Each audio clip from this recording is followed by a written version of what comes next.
এই প্রথমবার কোনো বান্ধবীর বিয়ের দাওয়াত পেলাম। এর আগে একবার পেয়েছিলাম, সেবার হচ্ছে পালিয়ে বিয়ে করবে, তো তারপরে আর আমরা যাইনি। তো এই বান্ধবীর শুরু থেকে শেষ পর্যন্ত বিয়ের প্রত্যেকটা অনুষ্ঠানে আমরা থাকার চেষ্টা করব। আজকে ছিল বান্ধবীর ব্রাইডাল শাওয়ার। তো আমরা ব্রাইডাল শাওয়ারে একজন এক এক ধরনের খাবার রান্না করে নিয়ে গিয়েছিলাম, এক এক ফ্রেন্ড। তো সবগুলো খাবার এখানে রেখে আমরা ছবি টবি তুলছিলাম, সবাই একসাথে দাঁড়িয়ে মজা করছিলাম।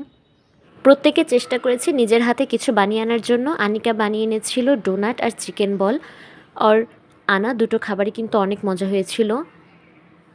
এরপরে ছিল কোক আর চিকেন বল, ও লেটুস পাতা নিয়ে এসেছিল এটা সুন্দর করে সাজানোর জন্য। চিকেন বল খেতে অনেক মজা হয়েছিল।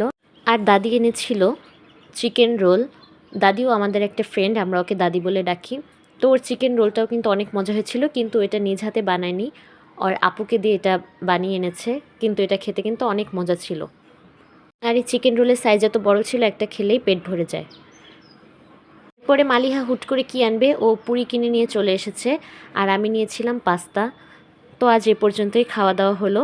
তারপরে ওর বিয়ের কার্ড দিয়ে দিল আমার কাছে, আর হচ্ছে সবাইকে গায়ে হলুদের জন্য শাড়ি বিতরণ করলো। আজকের দিনটা অনেক ভালো লেগেছিল, আমরা সবাই পরে নাচ প্র্যাকটিস করছিলাম।